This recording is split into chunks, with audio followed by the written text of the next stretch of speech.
It will. It'll sort itself out.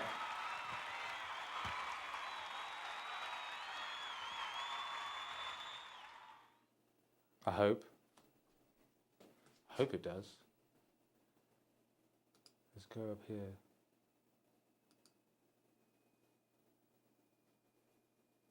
Fuck it. Yeah. Go live. We are going live. Shoop. Hey. What up? We're in the house. Oh. Aquí. Estoy aquí.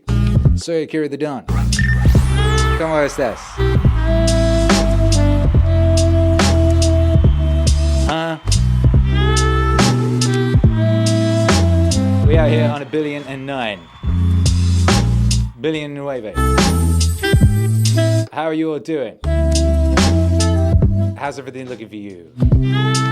How's everything feeling for you? Good morrow to thou.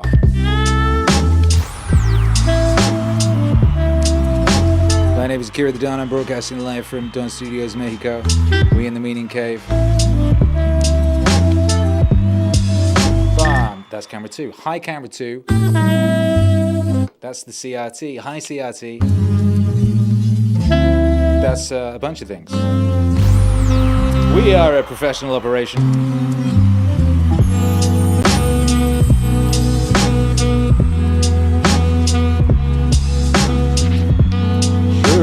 Truly we are.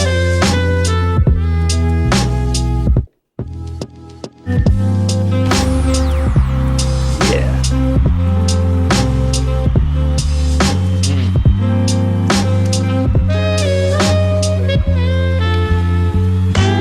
Woo!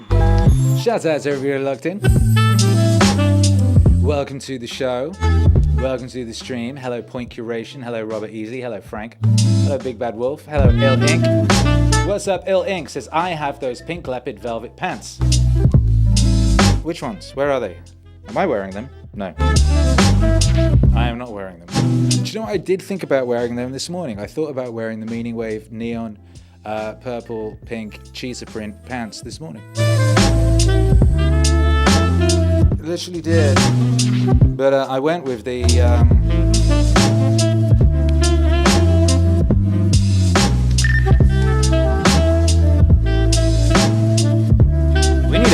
We need a pant cam, because you can't really see my pants. But I'm wearing the Chad Formula pants. They're pretty amazing. And they do go nice with the Hopecore t-shirt. Yeah.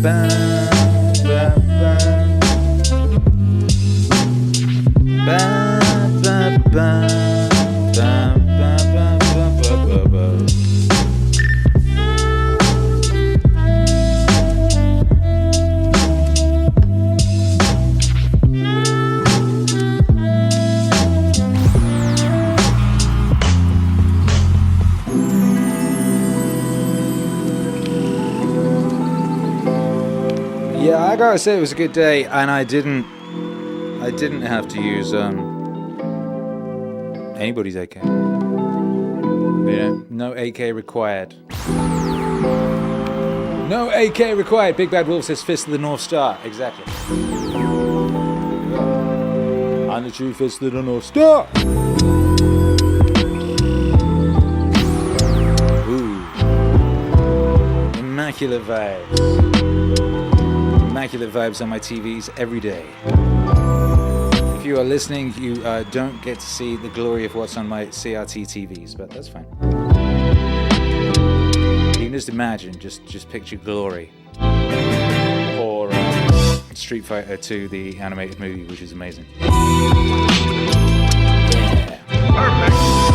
Yeah, it was a good day. I woke up, slonked 4 raw eggs like I always do. I made myself a coffee. And pretty much immediately I went, what did I do? Did some stuff, did some admin things. Checked in on Jason Eva. I did a podcast with Tommy Carrigan. Tommy's podcast over on Rumble. He got yeeted off YouTube. He used to send me stuff, like he used to make t-shirts and things of that nature. And he was telling me earlier he had like an epiphany whilst listening to Lo-Fi Christmas. And realized he had to stop messing around in Photoshop and do a podcast. So he started a podcast and he's basically just done like a daily podcast ever since. And now his podcast is doing really well. He was on YouTube, but he got kicked off for... he had Dr. Robert, what's his face? The one who got Rogan in trouble. He had him on. He got like yeeted on YouTube, so he just like switched straight over to Rumble. He's built up like 20,000 followers or something over on Rumble. Doing his podcast every day. Proud of that young man. Proud of that young man.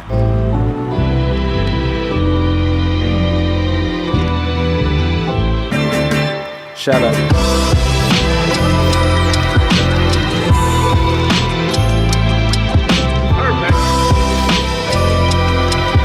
Anyway, it was a cool podcast. You can go listen to that. I dropped a link in a few places where I drop links. It'll be in the newsletter. Be on the blogs. Did you know I have a Substack? The content of the Substack is exactly the same as the content of Meaningwave.com. I post blogs on that place too. I post the same blogs on Patreon. And also now I've added LinkedIn to the roster. LinkedIn. People are using LinkedIn. Like when I was in Miami recently, everyone kept asking me what my LinkedIn was. So fuck, I haven't used LinkedIn since like 2017. I better start using it again. So now I just have, the blogs and everything posted there as well. Back in the old days when I invented the internet, it was just you had one website and you posted things on there and that was it. That's all you did. That's all you did. That's all you had to do. There was nowhere to go. You hung out on some message boards and stuff like that, but you weren't like doing the tour of social things, you know what I mean? You didn't have to go check on Instagram and X and all these various places. Telegrams. No, there wasn't. You had your website and you had a message board, maybe.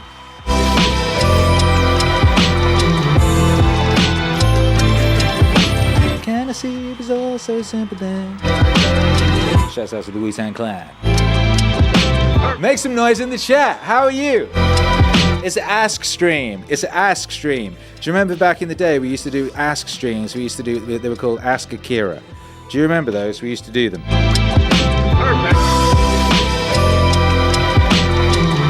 I would sit there. That was when I used to sit down. I haven't sat down in years. I used to sit down in a chair, a stool, upstairs in my studio in, was it Los Angeles? After getting lost the LA studio and moving all my stuff into the crib when we lived off of Melrose, that was it. And I remember one time there was a load of flying ants or something, termites. No, flying termites just flooded the studio while I was doing a stream. I think I used to do that every Saturday. Toast says, I member. Yeah, I used to do that, and that's when I was skinny. And I used to sit there all skinny with a hangover, because I would have DJ'd the previous night and been out till 4 a.m. at least, or something like that. And I would sit there on Saturday morning on my stool off Melrose in my nice apartment in Los Angeles, answering questions.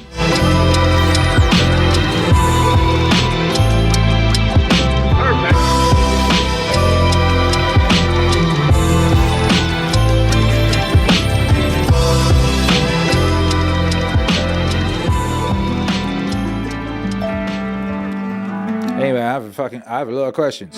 People have sent me lots of questions, so I'm going to go through some of those. If you want anything answered now, drop it in a super chat and it will be pinned to the dashboard, and I will see that when I've answered some other questions. Before we get into the questions, let's do our international high five.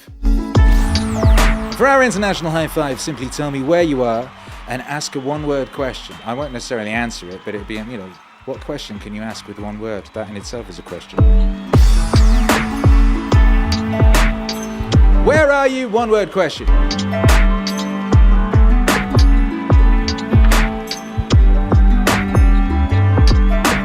Based.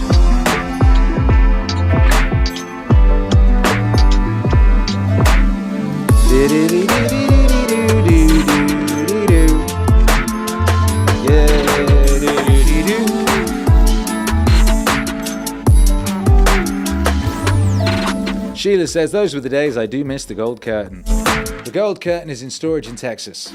One day I will get it back. I might just put it up in here. Fool Killer, Maryland. The question, sup? Sup? I think Jesus has a good answer for that one. Something about my cup, his cup running over or something.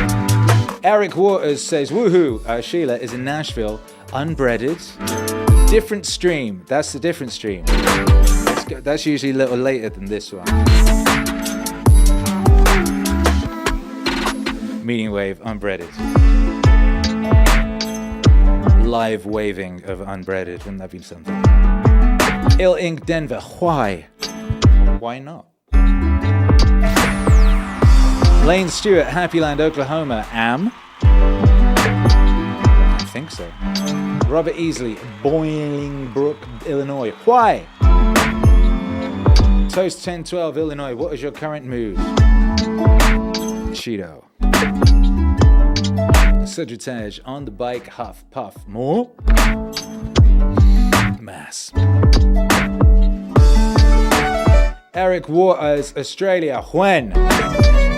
Now, obviously. Big Bad Wolf, Mario. Splash. Shaky Pavel, California, reset. Always. Sheila, made you laugh. Dino, Medici, zing, zing, zing, zing, zing. Sheila, that would be epic. Lo-fi unbreaded. Ricata would love it. Big Bad Wolf, shout out the man, the savior, the way. Insight of the ages, you coming back to the States, brother? Well, my shit's there. I've got to get my shit. I was back in the States last month. I did a show in Miami and then went to Texas to go to Blaze TV and go on the Normal World podcast. That was very nice. And I probably have to pop back for something. There's lots of stuff to do there.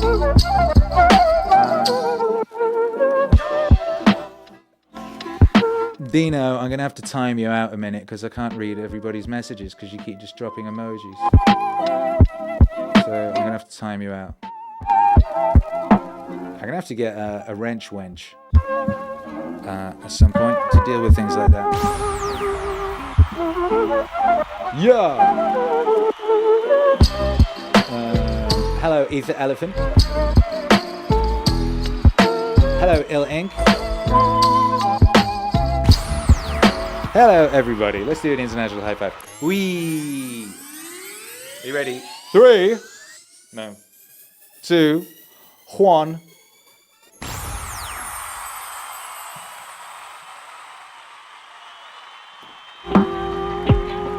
How about that? Yeah. We're in the house. In the house we are. Let's have a look.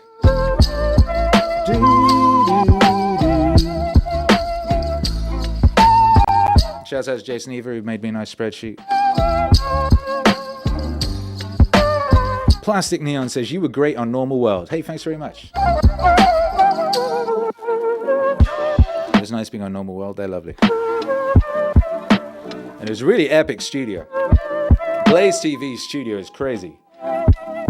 It used to be a movie studio. So the Blaze TV studio used to be a Paramount studio. So it's this massive studio. I mean, I love my ceiling rig, but this place has the most ridiculous ceiling rig I've ever seen. It's vast. It just goes on for eons. You know, they filmed RoboCop in there, for example. They filmed a lot of movies in that place. They filmed All in the Family, I believe it was, and the set was still there, you know. And then it had everyone's, like, all the people who are on there now, their sets, and there's some amazing sets. Pimp on a Blimp showed me his set, which is, you know, a blimp. It's very cool. Glenn Beck has a very nice set. Everyone had really cool sets. It was a very, very cool place. And it had like giant robots in there. Like Glenn Beck just collects cool shit. So he had a lot of giant robots and giant bears and things of that nature. Just cool big shit. Ooh. All right, let's answer some questions. If I can read them. Okay, here's a question. This is from Luke via Instagram. Said, how motivate self to gym? Me fat lazy, you not fat lazy. Tell me how. Well, that's a perfectly legitimate question. You don't motivate yourself to gym because motivation is bullshit and requires far more work than much more effective methods. And obviously the effective method is discipline. And this is created by having a non-negotiable situation. So you create non-negotiable situation. So if you want to go motivate self to gym, you go, okay, you have to know why you're doing a thing. He who has a why can withstand any how, right? So why are you going to the gym? You're not just, it's probably what I should do. You really think about it. Why are you going to the gym? Why is it important that you become the strongest version of yourself in potential? Why is it important that you can, run for long distances, carrying large weights, like, say, your family? You know what I mean? Maybe you need to carry your family. I always say, talk about in the instance of a sort of zombie invasion or something, I need to carry my wife and son across like rubble. My wife is like, stop envisaging dystopian scenarios, please. Can't you think of something nice like carrying wife and son through a lovely field on a beautiful holiday or something like that? So, all right. That's fair. But anyway, you need to have, so you want to think, why is it important that I sort myself out and go to the gym? Going to the gym is part of sorting yourself out. So do that, then you need to envisage the person you're going to become. Visualize that person you're going to become. So you just have that all set in your mind. And then you go, okay, well, in order to do that, I need to do this. And you have a plan. You say, okay, I'm going to do 5 days a week, or I'm going to do 4 days a week, or whatever it is you're going to do. And then that is not, you find a time that you can do it. And then that's it, you're doing it, and it's non-negotiable. Doesn't matter if the weather is bad, doesn't matter if you're feeling a bit grumpy, whatever, it's non-negotiable. So you just do it. And then you turn that into a habit by doing it a lot. You don't have to do discipline for too long before you can turn the thing into a habit. And then you're on kind of autopilot. It's like, oh yeah, I do that. At that time of day, I put on my shoes, I go to the gym, and you don't even think about it. I don't even think about it anymore. I've been doing it for like 2 years now, right? I'm 42. So for 40 years of my life, I was not going to the gym every day. But now I do. And very quickly, that discipline became a habit, and now I just do it and I don't think about it. And I'm in the best shape of my life, and I feel great, and I walk with the confidence that I never had before, So it's that. It's very simple. How motivate self to gym? You don't motivate yourself. You work out why it is you're going to do the thing, then you reverse and engineer a plan to get to the situation you want to be in. That is a non-negotiable. Using discipline, you do it until it becomes a habit. And then that habit will just carry you there, With habits, you might want to think about, have you got any habits now that aren't very good that you could replace? Because habits are actually quite difficult to stop. I mean, you can. I've done it. I used to smoke. I didn't replace smoking with anything. I just stopped smoking. Same with drinking. But it's easier with habits to replace them. right? So you find a habit that you've got that's not serving you, replace it with a habit that you want. And you just have to make sure the trigger is about the same. Habits are triggered. You know what I mean? So like, say, for example, some people, they're like, walking by the fridge is a trigger for them to open the fridge and eat things in the fridge. You know what I mean? So if you wanted to fix that, maybe you take things out the fridge that are not good things, and then you do something like something I was doing for a while, which is you that was one thing. You put well, what I did in this instance was I was working on improving my handstand push-ups. So I put a cushion opposite, next to the bathroom door, opposite the front door. So when I came in, or if I was going to the bathroom, I would pass this cushion, and the cushion would trigger me to do a handstand right up against the wall. I use the cushion to cushion my head when I'm doing a handstand push-up. So I practiced for about, I don't know, 3 weeks or 4 weeks or something. I had that there, and that triggered me to practice handstand push-ups pretty much every day, multiple times a day. Now I could do handstand push-ups to the point that today, in the gym tonight, I did 10 unbroken handstand push-ups, just unbroken, smooth, bedoing. And I weigh 173 pounds now, so that's pushing a lot of me up and down off the ground. But yeah, shouts out to that little habit trigger for getting that dialed in. Shouts out to Point Curation. Thank you for the support. It says, have you heard the song I'll Find My Way Home? And the answer is no. I don't think I have. Who's it by? Who is that song by? I don't know if I've heard it. You could always put it in the Discord for me to listen to. Or email it or something, inquiries@meaningwave.com.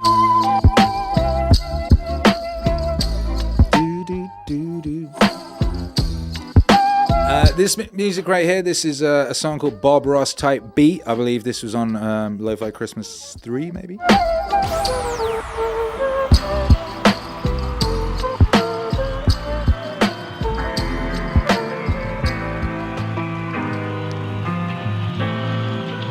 Lane Stewart says, walk into the fridge, good exercise.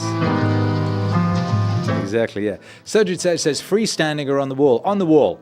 I haven't got freestanding yet. On the wall. So you do the cartwheel up against the wall, then you're upside down, then you lower yourself, then you up, down. And there's a couple of different ones. There's the strict handstand push-up where you're just doing push-up like that, or is the kipping where you use your legs to kick yourself up, and then down, and then up, explosive, and then down, and then up. Maybe I should do a handstand push-up stream where I'm just upside down. Wouldn't that be interesting? Hey-o.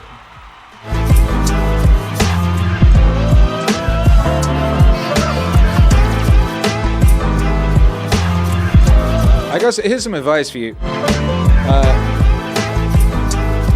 I would advise you get a stack of televisions and have them linked up to Retro Crush or Crunchyroll or something like that, and just have anime playing all day long on big CRT TVs. It really does just improve the quality of life. I've always found this to be the case. I've been doing this for a long time, and it really just does. Whenever I have it working properly, and it's working wonderfully at the moment, just 24/7 anime on big screens in my working environment, it just makes life so much better.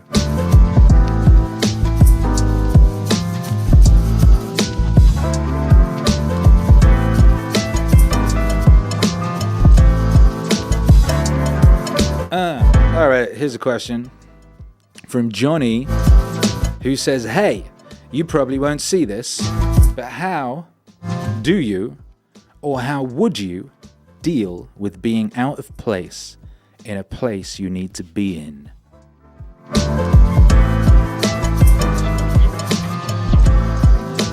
That's kind of deep, huh? How would you deal with being out of place in a place you need to be in?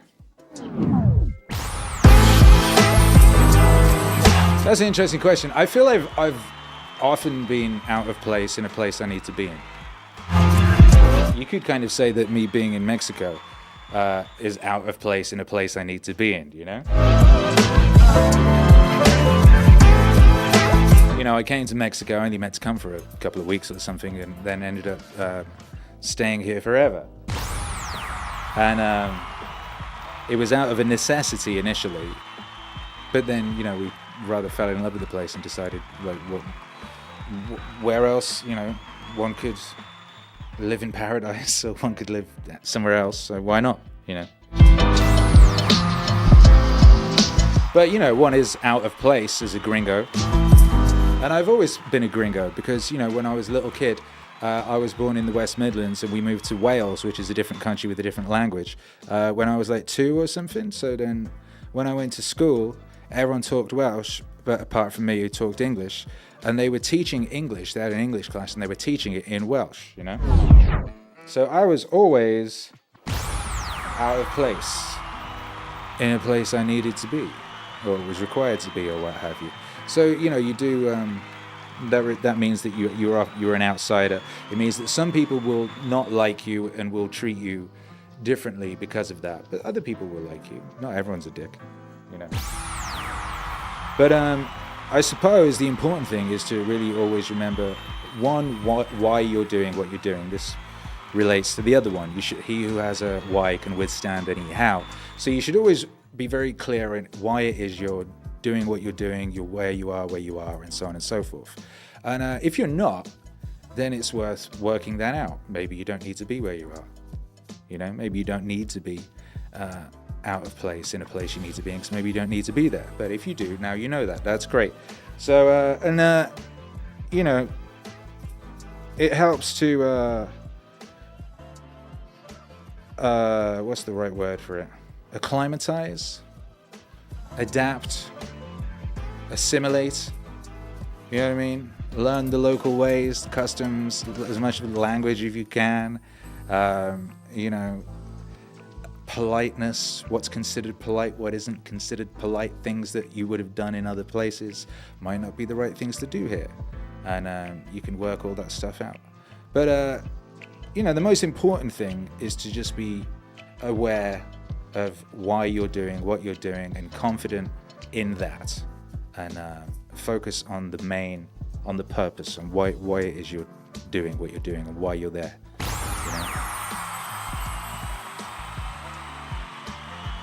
Be cognizant.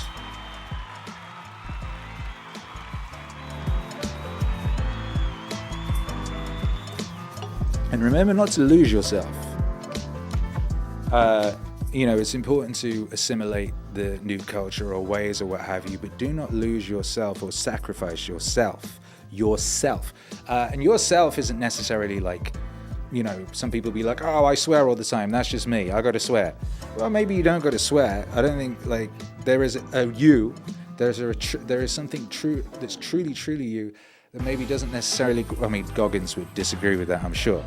The point being is that you can assimilate a local culture, and you can sort of change enough of yourself to be able to communicate maximally with those around you without sacrificing the truth of what makes you you. Because it's the truth of what makes you you that will make you interesting and useful to these people. They don't need like a crappy copy of them. That's not useful. They need you. But they need you to be able to communicate with them in a way that they understand, and it doesn't upset them or upset their grandmother or whatever.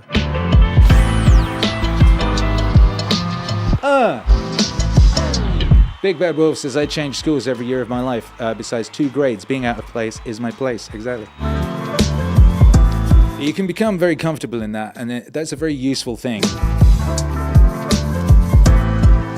I've talked about this recently.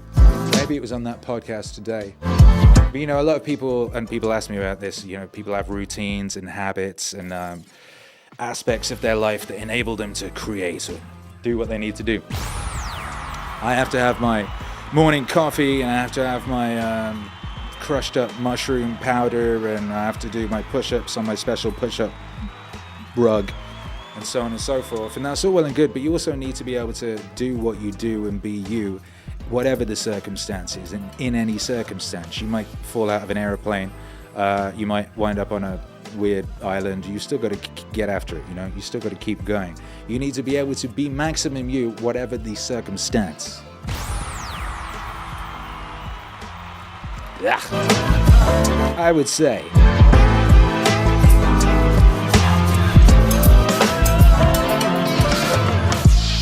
Patrick asks, hello Patrick, how goes getting settled into Mexico? Is there any clue when the next album drops? Or have I missed that you drop them on some paid service and I need to get on that instead? Stay awesome and take care of yourself and your family. Hey, thank you very much. We're getting settled into Mexico very nicely. Been here like 2 and a bit years now, I guess. Just built a studio, just built brick by brick from the ground up.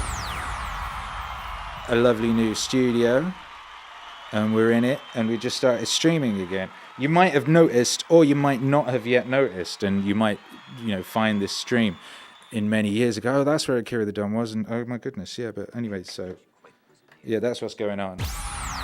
As for the next album, well, we just released Lo-Fi Christmas 6, that just came out. This Friday, we're releasing The King of Lo-Fi Christmas. How about that? Named after me, because that's me, The King of Lo-Fi Christmas. That's who I be, you know.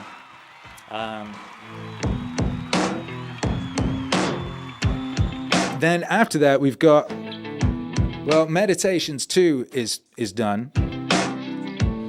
Meditations 2 is currently in Australia, getting the final polish put on it by Mighty James in Australia.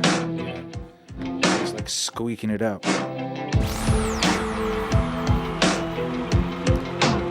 And that's very exciting. The first project I did with James, I used to mix and master and do like everything on all my records. And it's that final process takes a long time and is a very... It's a job that really, it's a specific skill, like mastering a record, the final mix of a record aspect. So, it's a specific skill. And I always wanted to be able to work with someone else on that, because then I would be able to make more music, So I've been working with James ever since Meditations 1. That was the first project he did, and I think you can all agree it sounds fantastic. So I've been very excited to get to Meditations 2, and we've made a lot of records in between. Meditations 2 is an amazing record, and I do believe it is the greatest thing I've had anything to do with. Vistribe says, Meditations was a fantastic album. I love the music in that one. Thank you very much. Me too. New one's like 50 times as good, 100 times as good. I don't know if I can quantify my records like that anymore, because sometimes I listen to them and I'm like, holy shit, yeah. That was an amazing record. What did we listen to last night? Oh, Egypt. I was like, holy shit. That was like someone else made that. It was an incredible thing. It was like discovering a great classic record from 1976. Listening to that. Anyway, yeah, so we got Meditations 2. That's coming. There's another album that I'm not telling you what it is yet that I've nearly finished. That's also about to come. Well, there's a bunch, actually. There's a lot. But there's going to be some cool projects dropping in December. Then the Meditations album will drop at the top of next year, which is really just a few weeks away.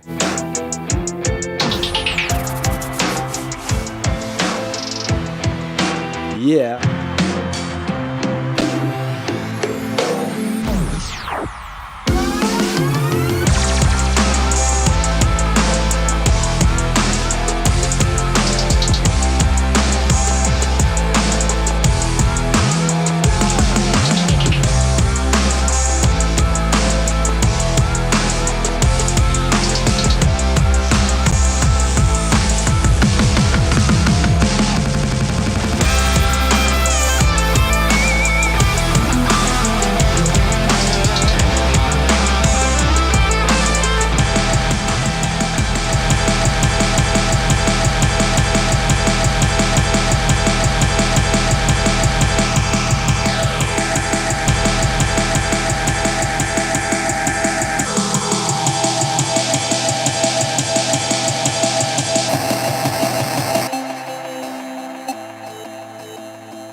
There are no get-rich-quick schemes. That's just someone else getting rich off. Let's have a little break from answering questions and listen to a record. Someone else getting rich. This came out earlier this year.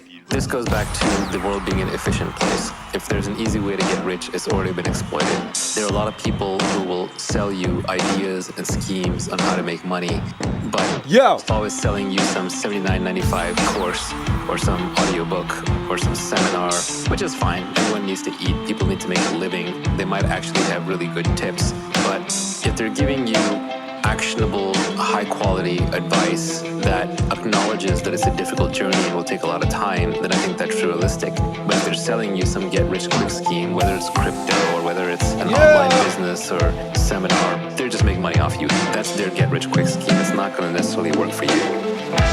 Yeah. Uno. There are no get-rich-quick schemes. That's just someone else getting rich off you. There are no get-rich-quick schemes. That's just someone else getting rich off you. That's just someone else getting rich off you. There are no get-rich-quick schemes. That's just someone else getting rich off you.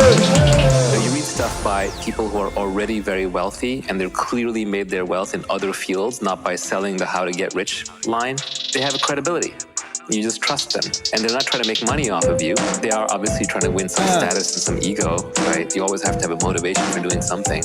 But at least that is a cleaner reason why they're probably not lying. They're probably not fooling you. They're not snowing you.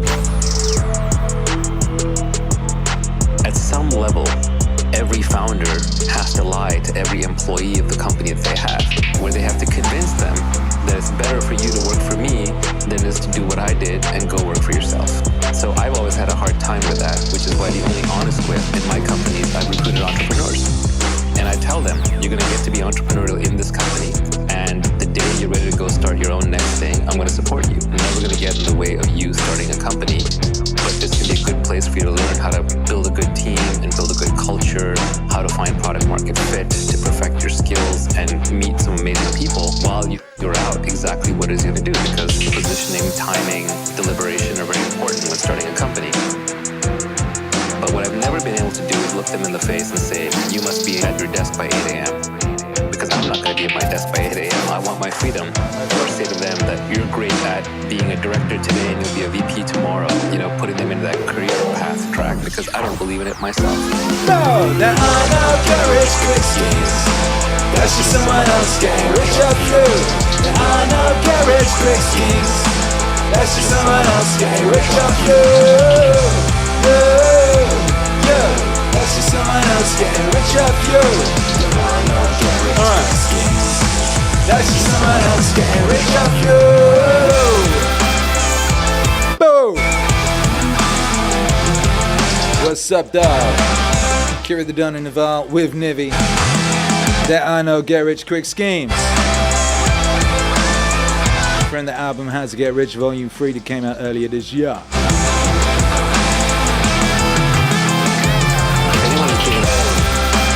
What up, Frank? The Rabbit Studio says much love from Canada. Jamming out, listening to your live stream, working on my motorbike. Big up you. We got Dan Frago says love and prayers from the Philippines.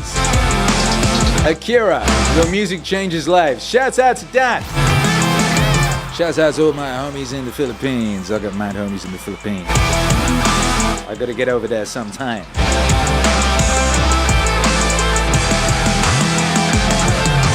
Whoa!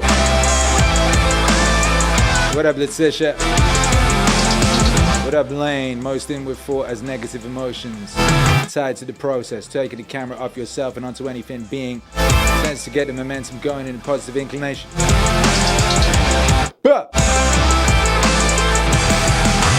Whoa.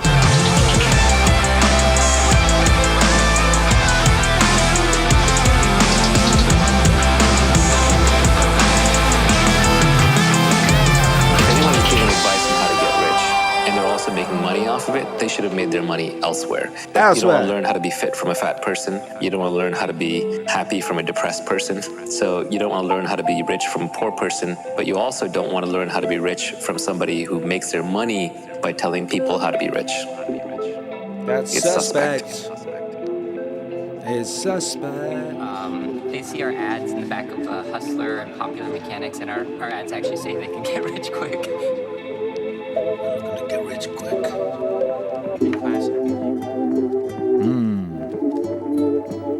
All right, let's see what we got.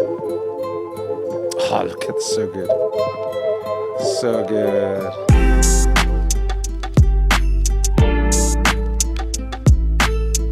All right, we got a question here from someone called No Name. Don, your opinion about weed. Are you smoker?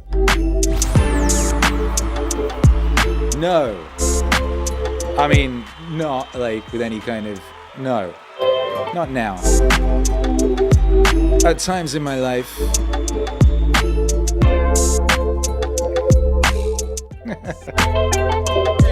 At times in my life... Now I got too much shit to do. It's like the drinking thing. You know, I stopped drinking in 2018. And around that time, I was running around LA with a pen as well. You know, I had one of them pens. It's legal in LA. And, you know, pen plus like all that free booze they chuck down your neck when you're DJing or just showing up at someone else's party or whatever you have. That's just a recipe for it. It's like an instant blackout thing. It's crazy. It's ridiculous. But yeah, I stopped drinking in 2018 because I realized that the drink was a substitute for adventure, as pointed out in a song that I made with Dr. Jordan B. Peterson. You know, I was a person who loved an adventure. You know, I was never happier than when I was waking up in a skip, covered in sick at 6 a.m. You know, wandering around like a tramp, as in my original drinking song. But you know, I really always loved adventure. You know what I mean? And like things like that will send you out on an adventure. But I realized I had an adventure of my own choosing that I needed to be putting all of my energy and focus into. I didn't have time to be randomly spurging off on some stupid caper. I had my own stupid caper, and it wasn't stupid, it was great. You know what I mean? So I never say I quit booze, I just stopped drinking because I didn't have time for it or room for it in my life. And now it's ridiculous. Like, I don't know where the hell I would fit that. And I don't know where I'd fit being stoned all the time. There's a great utility in, like, you know, if that can put you in a place, particularly creatively. It can be amazing creatively. However, a bit like what I was saying with regards to, you know, people and their routines and how you need to be able to do it anyway. You need to be able to do it anyway. You need to be able to get to maximal creativity without any of that stuff, right? That's cheating, basically. That's like shortcuts or what have you. It's like you need to be able to put yourself in that place regardless. You need to be able to just turn up, open the studio door, fire on all the power, and just do the thing. You know what I mean? Access idea space. Don't wait for the muses to come to you. You don't have to like smoke a load of weed or what have you to have the muses come down and tickle your balls or whatever it is. You fucking barge up into idea space and go, "Oi, muses, daddy's home. Crack out the good shit." You know? And that's what I've been on. I've been on some just do it. You know what I mean? Regardless. Not to say that, you know, haven't had wonderful times and will not again have wonderful times. But there really is something to be said for working out how to do these things yourself. You know what I mean? Things that, for example, I remember in the early days of my CrossFit shit, I had some experiences that were like, oh, this is how I felt when we found them 90s pills, when I was hanging out with Soulwax and they bought that moped and it had a bag of pills in it that had been there since 1992 and them shits got cracked out, right? You can get that from jumping up and down. You can get that from jumping up and down on a box or like picking up a very heavy ball, then running 400 meters with it and back again and then doing a bunch of pull-ups. There are ways and means of getting all these things. I'll be on that adventure. Speaking of that adventure, man like Matt Lally in the place to be. How you doing, you bad motherfucker, you? So shouts out to Ted who's doing homework for his Matrix-based school right now. Matrix-based. Ted, of course, is a little Lally. He's the son of Lally. I don't know what he means by Matrix-based school now. Is that like in the computer?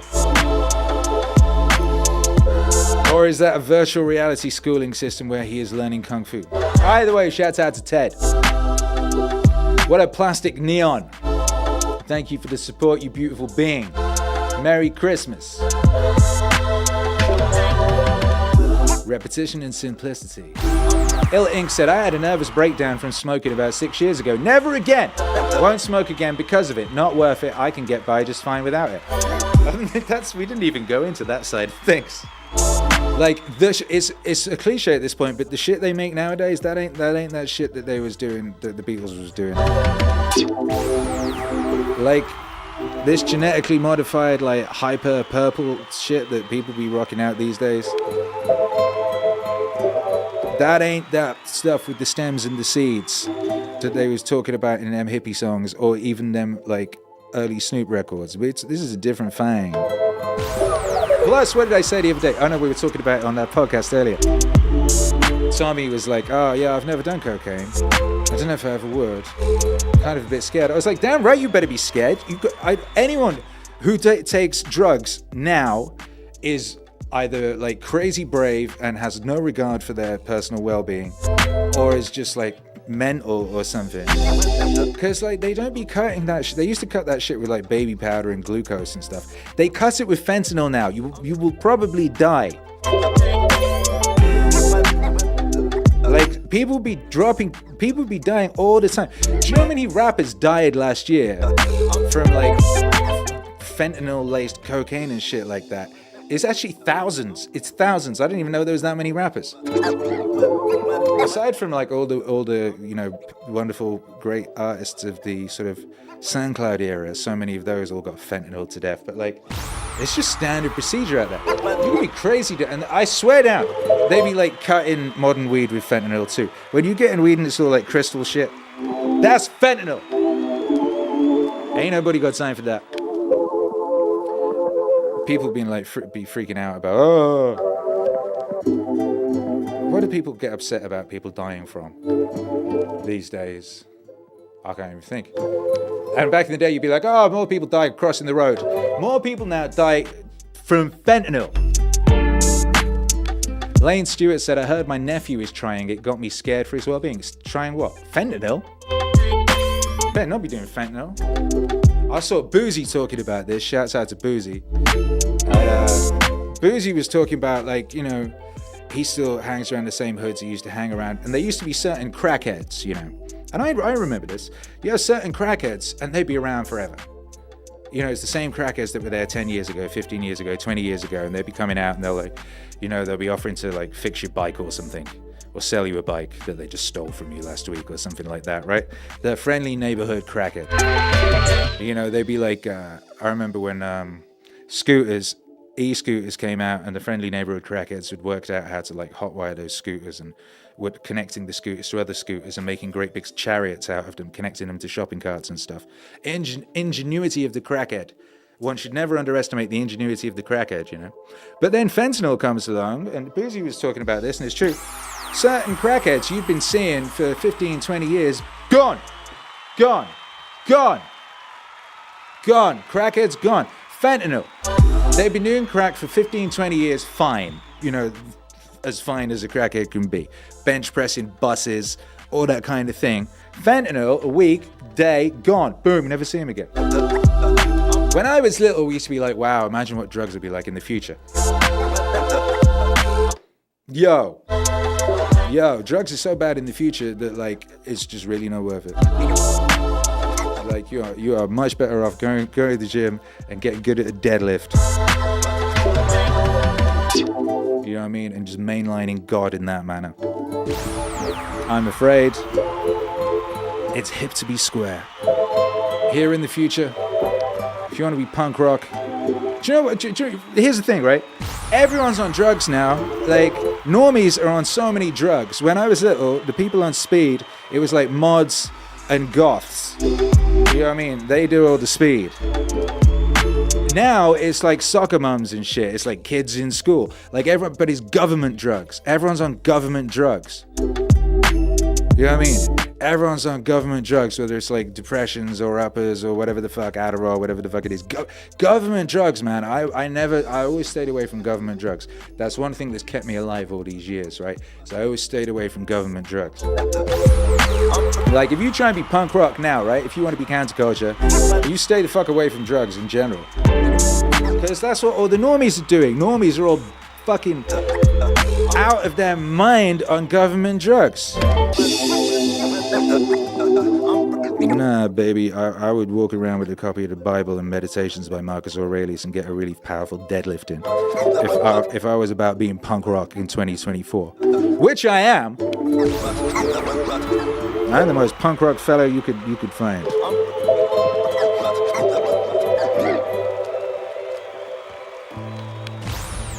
Was that even a question? Where did all that come from? Eric Waters said, never took Ritalin, no matter how many times I was offered it in high school around exam time. What? They just offering you Ritalin at exam time? What the fuck? That's crazy. Hey, kid. Memorize all this useless shit and take these drugs. What the fuck? Incredible.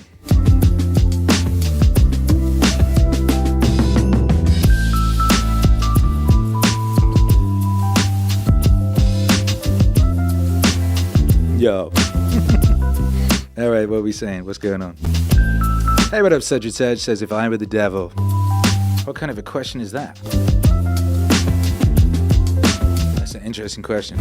If I were the devil, what would I do? Get everyone hooked on government drugs! $40 a pop, says Eric Waters. Kids at school used to sell their prescriptions to each other around exam time for $40 a pop. Oh my goodness. That's crazy. Il Ing says, what is the most important part of your day? This is the most important part of my day, the time when I hang out with you. Now, the most important part of my day is when I'm awake. That's when I get shit done. The rest of it, I'm in some crazy dreamland, and it's weird. Do you know how much of my time I spend in a weird, crazy dreamland, right? It's really weird. Say there's 24 hours in a day. Like 8-9 hours, I'm in a crazy dreamland. Depending on what's going on, sometimes I'm just forced into it. That's my ideal. I kind of need 8-9 hours to function properly. Sometimes I'll be, on deadlines for albums and I'm getting 5 or some shit, and you'll see me suffering. But either way, I'm in a crazy dreamland. That's weird. Imagine that, right? When you think about your life, like a massive part of your life was spent hallucinating. Forget drugs. You just close your eyes and go to crazy dreamland. Wooby dooby doo. And sometimes these dreams go on for years. I don't know about you, but I've had a lot of dreams that lasted years. Like literally years. One time I had a dream that lasted many, many years. Like there was a global catastrophe, cataclysm type situation, and I became a warlord of sorts, and I like raised a family, and we walked halfway across the USA and gathered a tribe of people along with us, and this went on for literally fucking years, right? And I was a very good warlord, and I raised a son, and he was a young boy, and I taught him all this stuff, and like I taught him how to hunt, I taught myself how to hunt, all this stuff, on and on and on it went. One dream! And something weird woke me up, and I could remember it all. I sat there, I literally sat there for a couple of hours writing it all down, right? This was in New York. I was in New York. I was writing down this dream. I was like, this is insane. This is like 15 movies. This is a book series. This is crazy. How could I have just gone and lived that life? And I could remember it all so clearly. I was writing it down. And at that point, this is like 2004, 2005, and there was no such thing as an SSD. And I had a portable hard drive which had all my data on it connected to this massive chunky laptop. And it was one of those old hard drives that's got a big whirring disc and all that sort of shit. And I can't remember what happened. Something fucking happened that resulted in the hard drive flying off the table and crashing to the ground And all of that in that dream was gone in that hard drive, and it was all just, it evaporated. I could just see it all flying away from me. There's years and years and years of adventures I'd had that just that night, gone. And I still got that hard drive. I still got it in storage in Wales. And one day when I've got enough spare money, I'm going to pay some doctor to salvage the data off that hard drive, and then I will we'll get that book back. I just wrote it all in shorthand. I got down a good bunch of it, you know. But anyway, I've had a bunch of those. I don't know about you, but it makes you wonder. Like, I feel my dream life is much longer than my so-called real life. And what does that mean? Maybe this is the dream. By Jove. Fool Killer says, I was shocked at one dream where I was living my regular day and was surprised to find it was a dream the whole time. What an experience. Yeah, I've had those.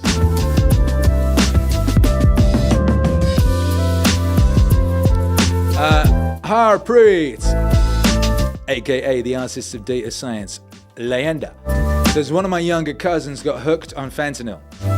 What a shit drug to get hooked on. His parents are going through hell. It affects everyone around him. That's awful. Awful. I mean, if you're going to get hooked on a drug, at least get hooked on, I don't know, an interesting one. It's just so miserable. At least meth heads will, you know, engage in insane levels of weird violence. It really is terrible. Contemporary drugs are rubbish. Absolutely rubbish. Very unimpressed. Whose fault is this? Whose fault is this? Anyway, sending you love, brother, and I'm gonna pray for your family is what I'm going to do. I'm going to pray for deliverance from these are all demons.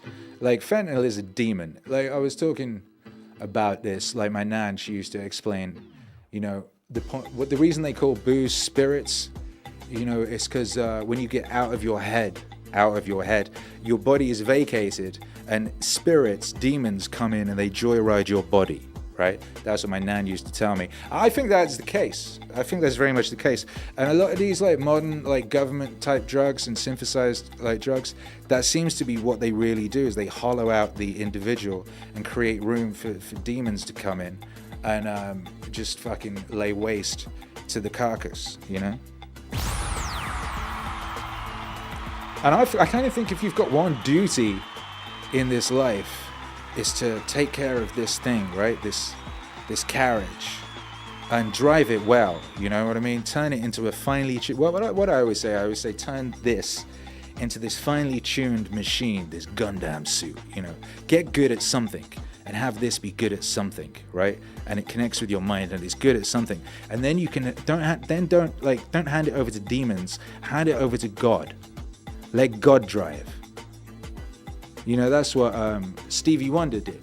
That's what Stevie Wonder said about how he got so good at singing and playing piano and all that he would just open himself up and hand himself over to God, and that's how his songs got written. I think that's what you should be doing, really. Yeah. Well, why not? What else? Look at that. That's beautiful.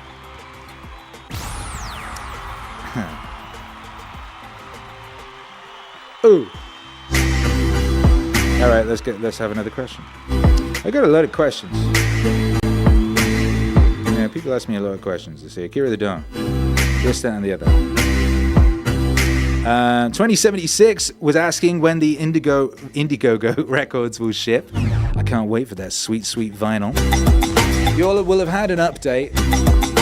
The Polish manufacturer we used for all our previous vinyl, for whatever reason, they had big supply chain issues or something. And this last one has taken a long ass time, and we were getting pretty annoyed. Annoyed isn't the word. It really isn't the word. So we decided that we were going to move to a new supplier, and so we found a new supplier based in the USA who are making the Jocko records, and they're going to take 12 weeks. So that's very exciting. They'll be ready very soon. And upon actioning that, last week or whatever it was. Finally, we got confirmation from the pressing plant in Poland that the Meditations vinyl has been completed. So that has been completed, and that will be shipping shortly to our fulfillment center in Dallas. And those of you who've had experiences with that will know that that works really well now. Once it's in the system, it goes out straight away. If you're in the USA, it will be with you in a matter of days. If you order something from our shop now, for example, and it's in the fulfillment center, it will be sent out within 24 hours, I believe it is. And if you're in the USA, it will reach you in a couple of days. If you're in Europe, it's like a week or something.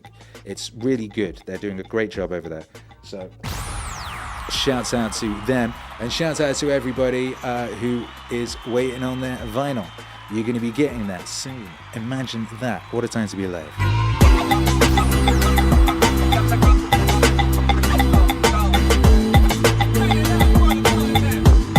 Yo!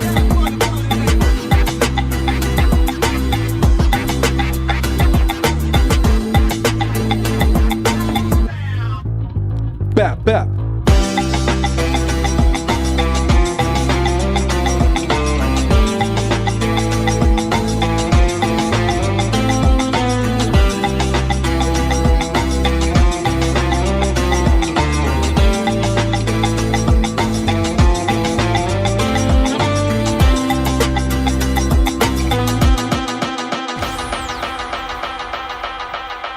All right, let's listen to another record and then we'll answer some more questions.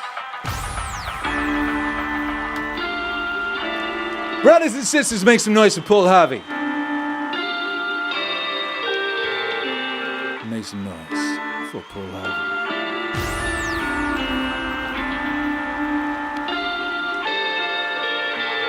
If I were the devil,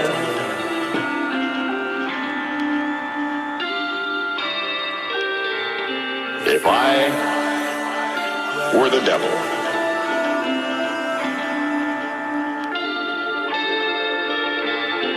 if I were the prince of darkness, I'd want to engulf the whole world in darkness, and I'd have a third of its real estate and 4/5 of its population, but I wouldn't be happy until I had seized the ripest apple on the tree.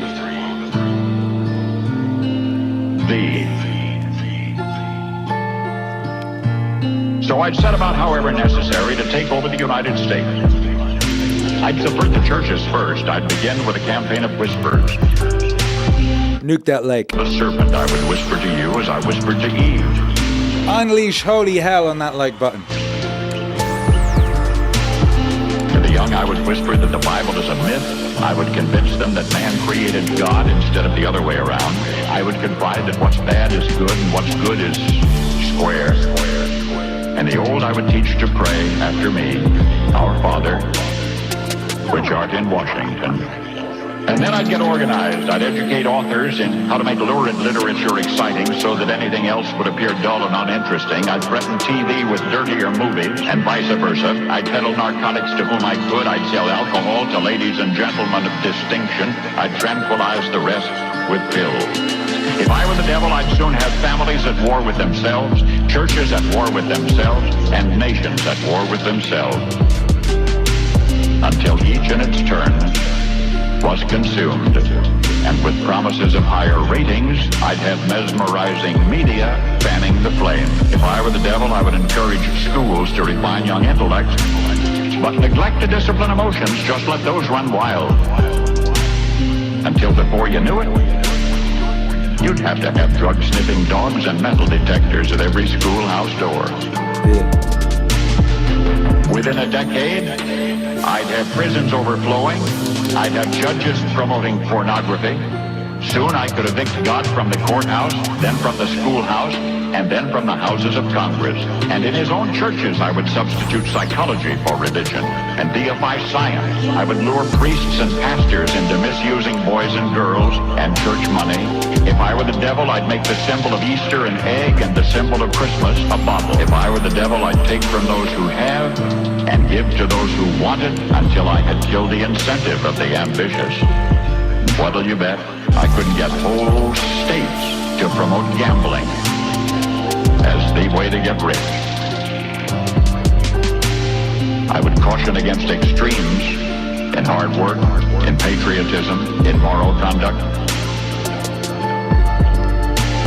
I would convince the young that marriage is old-fashioned, that swinging is more fun, that what you see on TV is the way to be. And thus I could undress you in public, and I could lure you into bed with diseases for which there is no cure. In other words, if I were the devil, well, I'd just keep right on doing what he's doing. If I were the devil, what he's doing.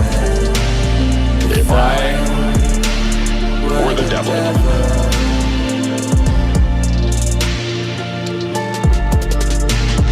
if I were the devil, I just keep doing what he's doing. if I were the devil,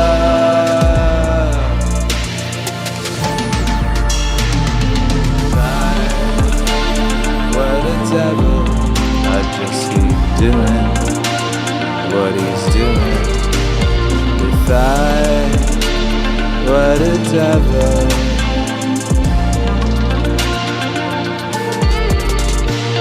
if I were the devil, I just keep doing what he's doing. If I were the devil,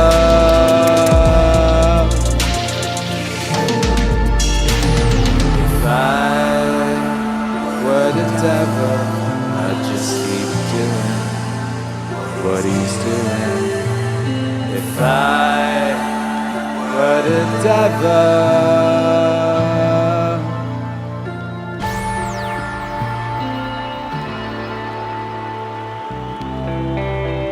Well, shit, make some noise, man. Make some noise, baby. Akira The Don, Paul Harvey, If I Were the Devil. Bangers. We got a lot of bangers with Paul Harvey, but Paul Harvey is yet to have a full-length album. He had an EP. He's had a number of singles. Someone said, Akira The Don. Who?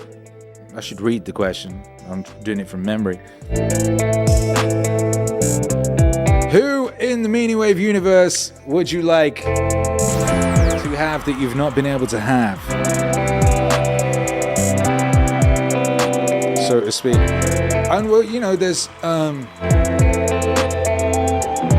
are some people whose voices were not recorded, or who were not recorded reading or saying certain things. And that's always frustrating. And people have been saying to me, oh, Akira The Don, you can do that with AI now.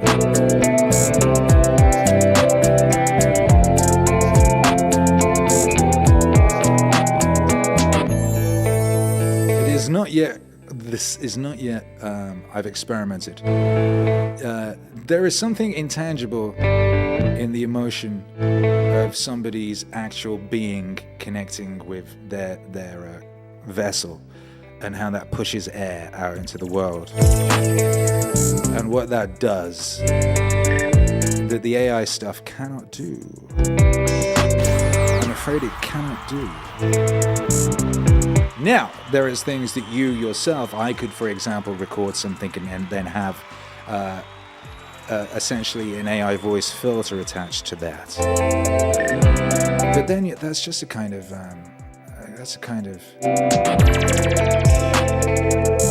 dressing up. I don't know. What up, Cosmic Kangaroo, you bad motherfucker? Look at that, member for 29 months. Cosmic Kangaroo has been supporting us for 29 months. Thank you. Says, Akira The Don, I'm reading The Invisibles as per your recommendation, but it's quite difficult to understand. I'd be keen to hear your thoughts on the run. Huh, that's interesting. Now, I haven't read it for a decade or more. I don't think I found it difficult to understand. But it is very referential, I suppose. It is referencing a lot of stuff that I probably knew quite a lot about, because essentially The Invisibles, it's a comic book written by Grant Morrison, And the basic premise, I suppose, is what if every conspiracy you'd ever heard of, ever, going back to the Marquis de Sade, going back to the formation of the initial Adam Weishaupt and the original Illuminati, what if it was all true? What if there were archons? What if there were like energy aliens that feasted on the negative energy of humans? What if they were the royal family? All these sorts of things. What if John Lennon was essentially a kind of a sort of spirit? And what if it was all true? And then what if there were was a sort of terrorist resistance cell that was aware of all this? I don't know, there's a lot going on in The Invisibles. I love The Invisibles, it's great. There is a lot of sort of deep lore within The Invisibles. I mean, it goes off and it references old Shakespeare plays and all sorts of stuff. I'm trying to remember, but the beginning of it is pretty basic. It was ripped off in The Matrix. Basically, the first third of The Matrix is just kind of copy-pasted from The Invisibles. Anyway, feel free, Cosmic Kangaroo, to shoot me some DMs about anything that you're confused about or what have you, and I'll see if I can remember what it is specifically. Illink says, I think it's time for a new Elon album. Fulkiller says, I've been meaning to read that and see what conspiracy theories are delved into, and the comic version of Morrison's Alien Experience. Yeah, that's in there as well. Because, Morrison had an experience at the top of Mount Kathmandu, and the aliens sort of took him and revealed to him the nature of sort of space and time and everything, and they took him outside of time. And if you go outside of time, you can see that time is just, time is what you grow universes in. You know what I mean? It's soil. And then outside of time, you see a life as like a sort of worm. It's beginning to its end, That's all in there as well. There's a lot in it. It's brilliant. Honestly, it's brilliant. And then once you've read that, you have to read The Filth, and The Filth is kind of its evil counterpart. The Filth is the shadow of The Invisibles. I would like to reread The Invisibles. I've got them all in storage in Wales. I have a lot of stuff in storage across the world. I'm looking forward to getting it back and filling the mansion I build with my bare hands with my stuff from all over the world.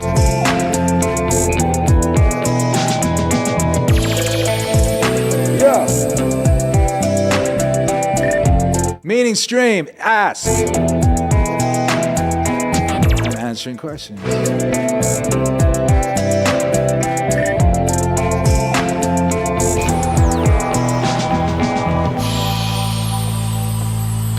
For a guaranteed answer, drop a question in a super chat so it gets pinned. Otherwise, it floats away. Ooh, where'd that go?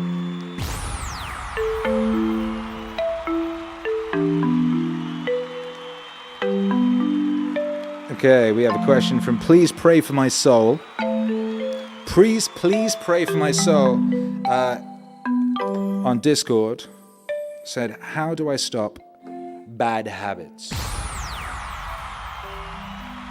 How do I stop bad habits? And that's a great question. And the simple answer, how do I stop bad habits? Stop bad habits! Now, the first part of it is recognizing the bad habits. So you've probably just thinking about it is the great place to start. I tell people to do this a lot. I talk about this a lot. It's something that I do, and it did revolutionize my life. And one thing that I should always do that would revolutionize my life would be to turn off the reverb when I no longer need the reverb. If I'm no longer singing a backing vocal or even a lead vocal, I only need the reverb when I'm doing that. Now, I don't when I'm talking. By Jove, I need my radio voice. I need my sexy radio voice. Hi. How do you stop bad habits? So what you want to do is notice them in the first place, and that's great, right? So you got the question right. So what I do is I do a habit audit. You want to do a regular habit audit. Monthly is pretty good. Weekly could be better. It depends how much time you've got, and because habits can sneak in pretty quick.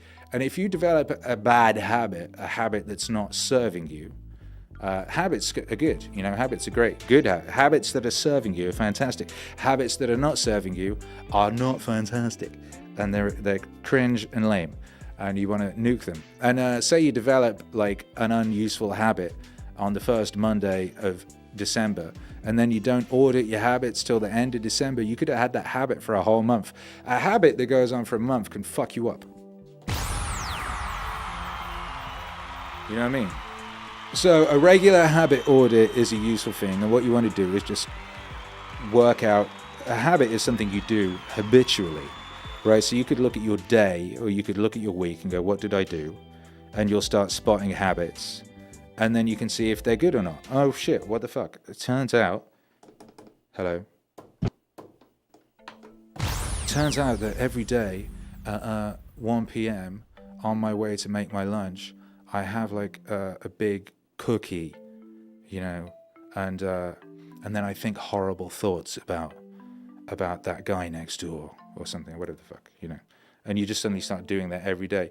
Next thing you know, you've been eating a cookie every day, an extra cookie on top of your lunch, and you've been thinking really nasty thoughts about the guy next door, and that's like manifested itself in like your face going all weird, and like strange energies occurring between you and the guy next door, and there've been all sorts of weird accidents and things happening in the apartment block. You know what I mean? It's not good. And what you could have done is you could have like turned that habit that you developed of eating the cookie before you made your lunch. So you're making your lunch and it's cooking, you eat the cookie. You could have turned that into, instead of eating the cookie, you do some handstand push-ups.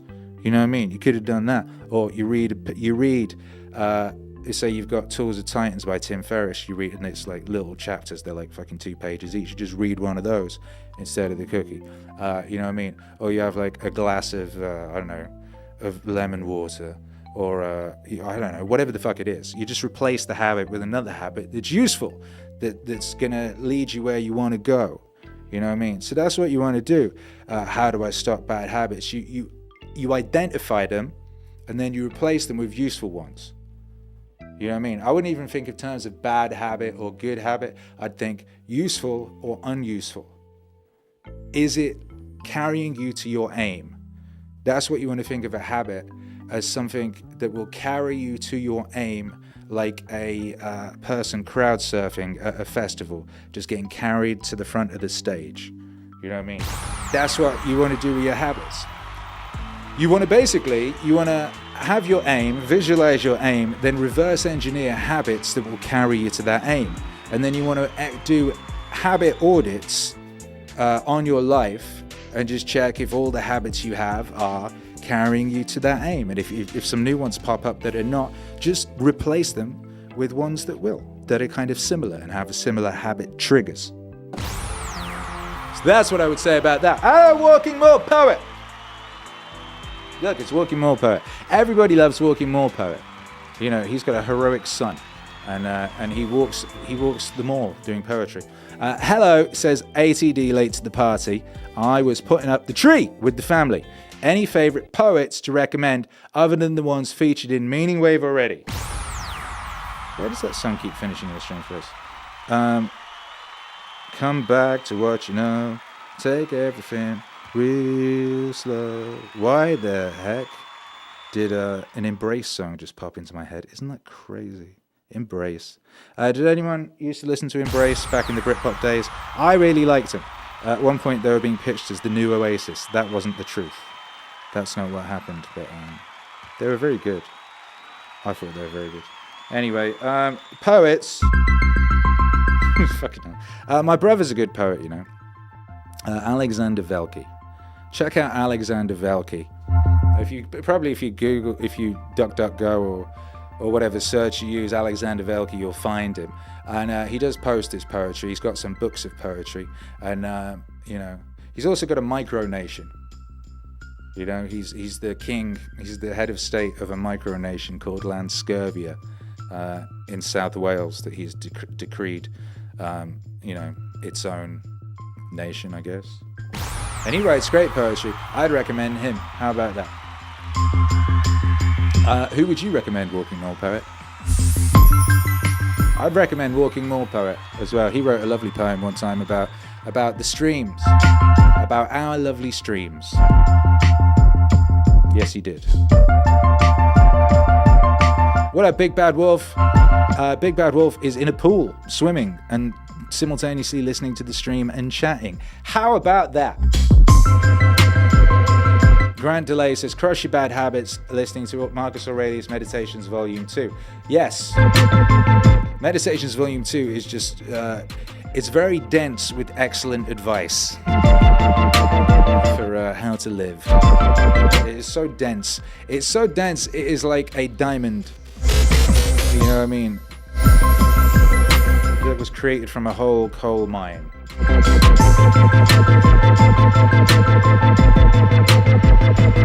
God Lord, these visuals are incredible. Oof. Smash the like button for the ancestors, says Nightbot, and that's true. The Meaningstream is brought to you by Meaningwave.com. The Meaningwave.com Black Friday sale is nearly finished. It's got 3 hours, 34 minutes, and 49, 50, 48, 47, 46 seconds left. That is a small amount of time for you to go over and claim your Meaningwave apparel, vinyl, CDs, tapes, cassettes, pictures, posters, boobity bobs, physical, digital bundles, all sorts at a 25% discount by using the code BF23. Sort out Christmas for all your loved ones by going to Meaningwave.com and sorting everybody out like a nice person that you are.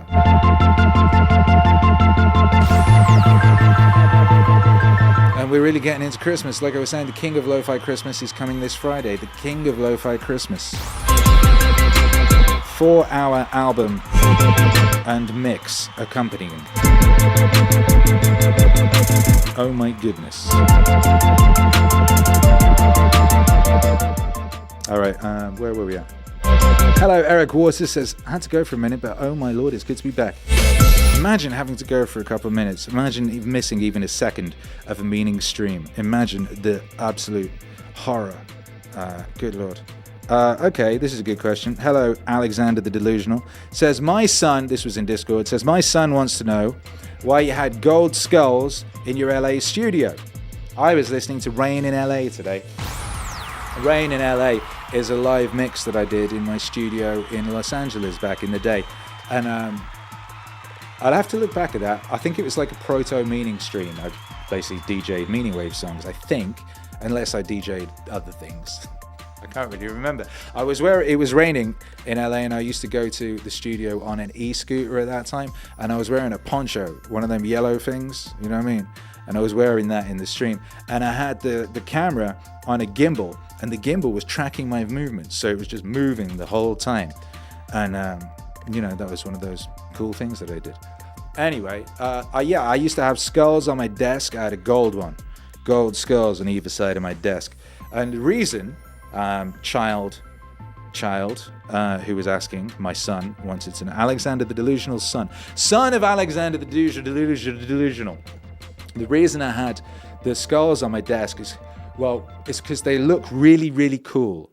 Skulls look incredible. They just look so cool, right? And then if you spray them gold, they look even cooler.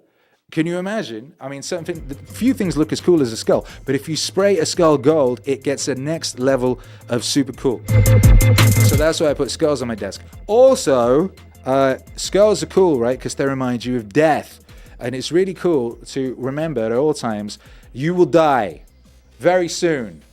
It will all be over, and everyone will forget you very quickly, and that will be that, right? And it's really good to know that, to remember that, and to be aware of that at all times, so that you know, engage in being alive. You know what I mean? Everybody dies, few live. You know what I mean? And that's some of that, like, there's some of them bars. That's bars of wisdom that has been known to man for thousands and thousands of years. But we have to remind ourselves, because man is amazing, right? Man is an incredible being, but man forgets so easily basic fundamental shit that he really does need in order to survive and thrive in this vale of tears. And one thing you really do need to be able to survive and thrive in this vale of tears is a constant awareness of the fact that you are not here for much longer. You know? And it's not just that every day more and more of our life is used up. and less of it is left.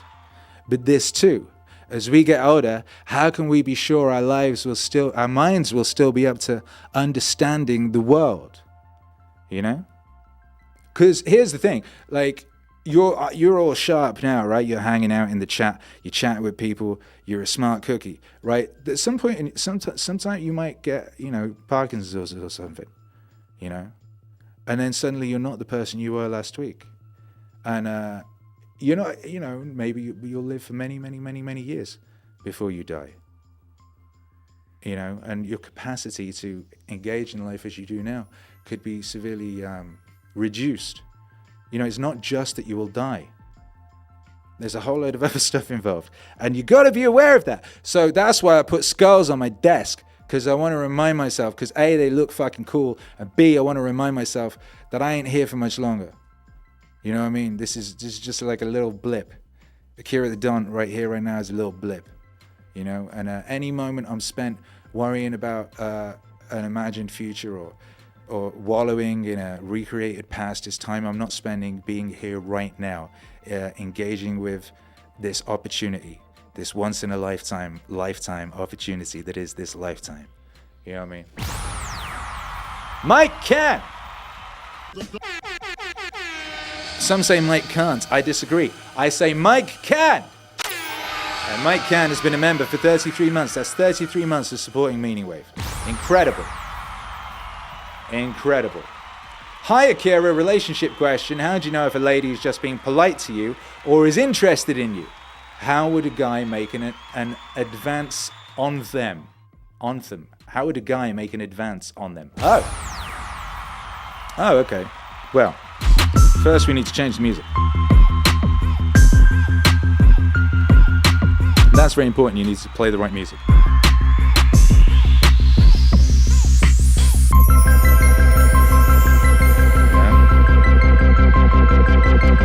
I mean, first off, you want to know, are you interested in her? She might be interested in you and you might not be interested in her. Or maybe you think, oh, maybe she's interested in me and that's making you interested in her. That can happen, right? Shush, you. We need sexy time music. Sexy time. Yeah, there you go. Sexy time music, very important. Muy importante. Now, you gotta bear in mind,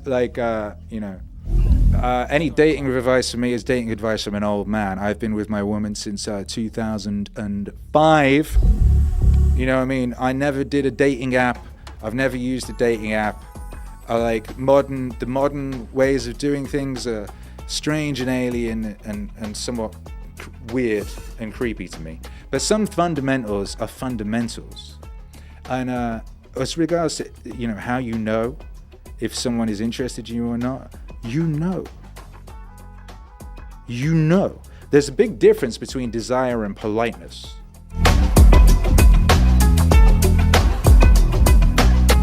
There is a big difference between desire and politeness. They're not even in the same ballpark. They're not in the same park of balls. You know what I mean? And when someone likes you, you know. And when you like them and they like you, you know, right? You don't even necessarily have to communicate. It's like the way they be looking at you or not looking at you. You know what I mean? It's like there's the energy that transmits between you from one side of a room to another side of the room. If it's a real thing, you don't gotta ask. You know. So if you've gotta ask, maybe it ain't the case at all. Or maybe you've overthunk it, because overthinking things is the death. Overthinking is the death of sexy time.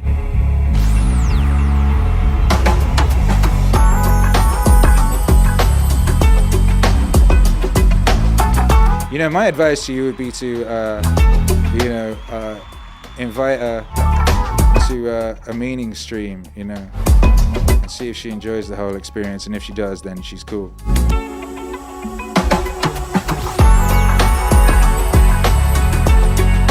You should send her this.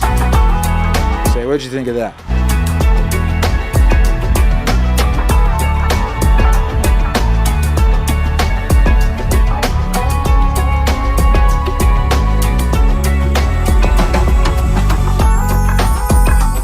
And hey, guess what? Here's another thing. If you're really not sure, you could always ask. I mean, what's the worst thing that could happen? You know what I mean? Well, seriously, what is the worst thing that could happen? The worst thing that could happen is probably that, you know, you get embarrassed or you destroy. It's like a work relationship. Don't shit where you eat. Do not have sexy time where you have making money time. Don't be complicating matters. You know what I mean?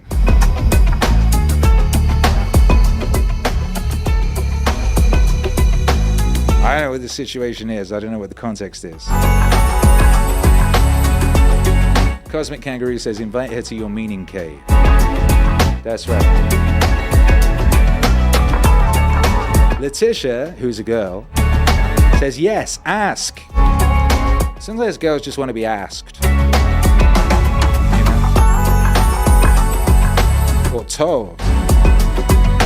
You like me, don't you? I do, yes. How did you know? Of course I knew. I don't overthink things. Overthinking things is the death of sexy time. Everybody knows that. Wow, you're so wise and handsome. Bleat Llama!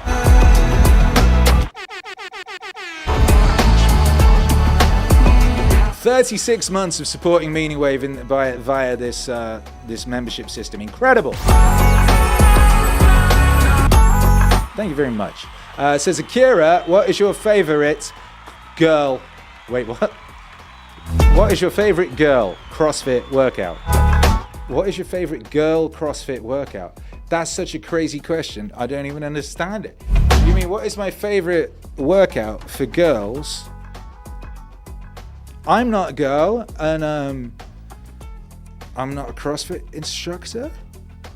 I suppose if it was like from the point of view of,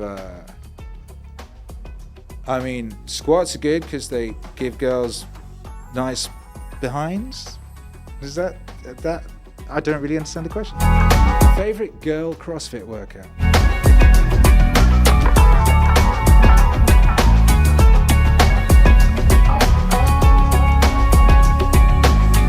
Eric Waters says, always ask her.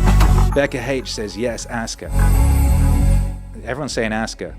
If there's something you'd like to try, if there's something you'd like to try.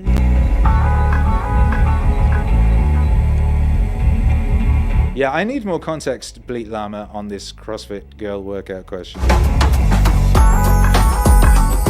I mean, what are you trying to achieve? I'll be talking, like, one of the girls in CrossFit, she was talking about how she had a new diet regimen or something.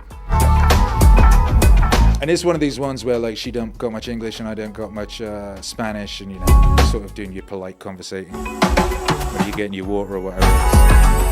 But anyway, she managed to communicate the whole point is she had a new regimen. She was going super hard on the squats because she was, you know, working on her pumpa.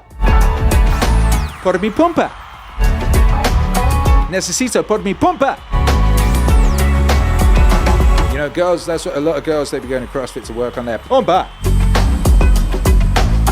And I respect that.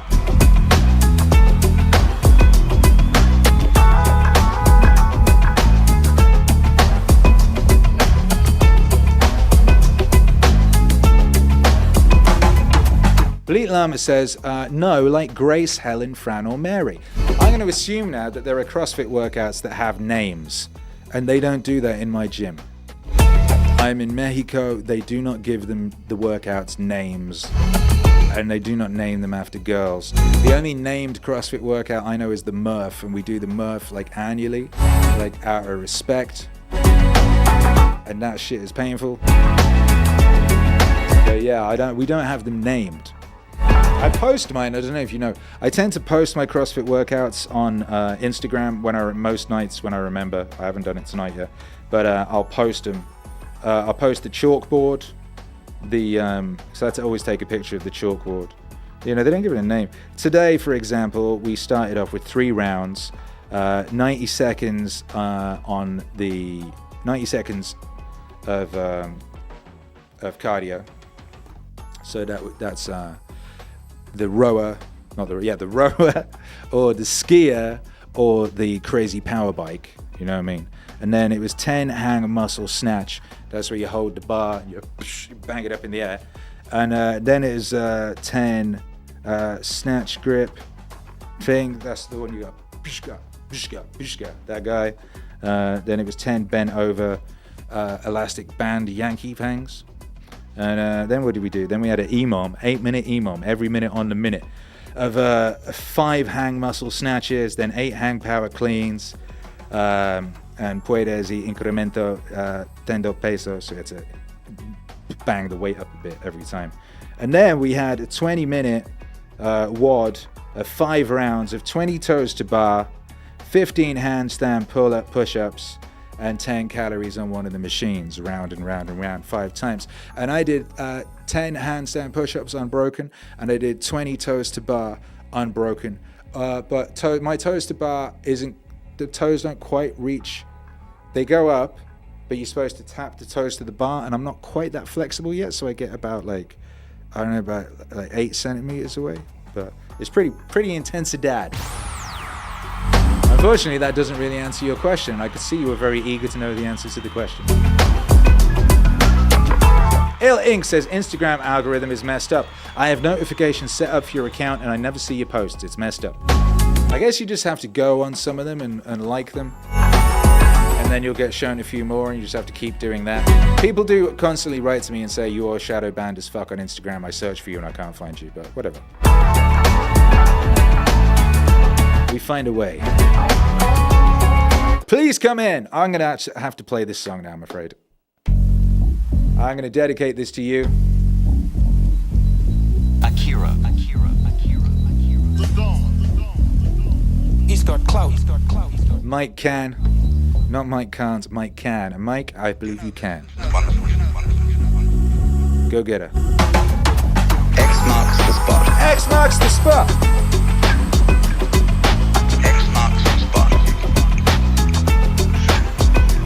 Imagine this going on and on. Supposing my finger were indefinitely long. Both fingers. They're just crossing each other. Now on one side of it, it's a pair of scissors. And it cuts. What is it on the other side? Why, it's opening female legs. Saying, please come in. Por favor. Please come in. Please come in. Please come in. Please come in. Please come in. Please come in. One side of it, it's a pair of scissors. What is it on the other side? Utter softness, utter receptiveness. On the other side, it's... But on this side, it's... Please, please, please, please. Yes. Well, and everything's based on that. See? It's this way. Sharpness, teeth, biting, spines, crab shells, all that kind of thing, you know? On the other side, it's the melting softness of life. Please come in. Please come in. Please come in. Please come in. Please come in. Please come in. One side of it, it's a pair of scissors. What is it on the other side? So, if you see that, if you get that principle, you can feel yourself not sort of just rattling around in the world as a kind of somebody who's been stuck down there. But you can feel yourself going on in absolutely exact relationship with everything around it. Please come in. Please come in. Please come in. Please come in. Please come in. Please come in. Please come in. Please come in. One side of it is a pair of scissors. What is it on the other side? Please come in.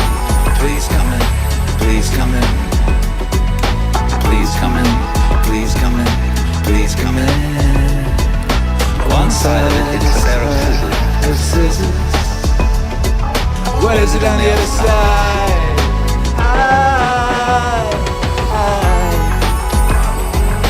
Yeah.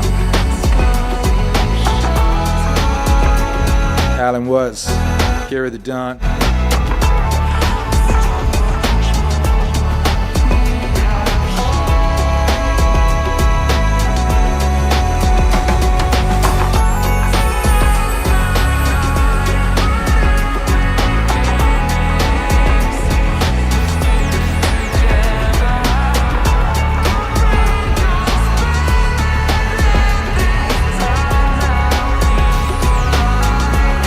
What a banger, I love that record. It's got a sample from an Angelo Badalamenti and Tim Booth song in it.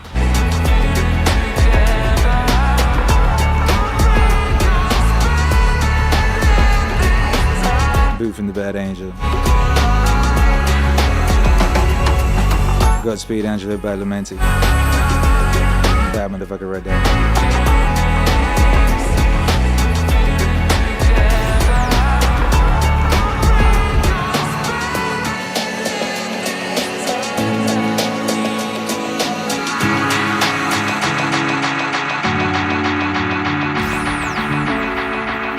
Wow. Wow, wow, wow. What's up, baby? Broadcasting live from the peak of human bob. Let me turn my reverb down. This is Akira The Don. It's that Ask stream. We've been answering questions all night long. You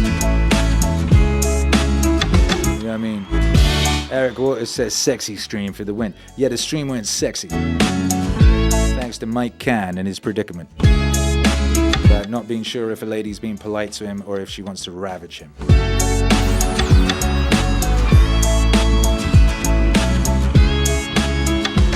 I'm looking forward to finding out what the truth of that matter was. Mike Can, please do report back.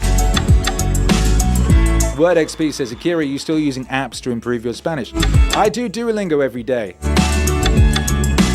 I have a 220-day streak, and I only lost the last one because I did it at like 5 minutes past midnight or something, and I lost my streak because of that. So I am doing that, yes.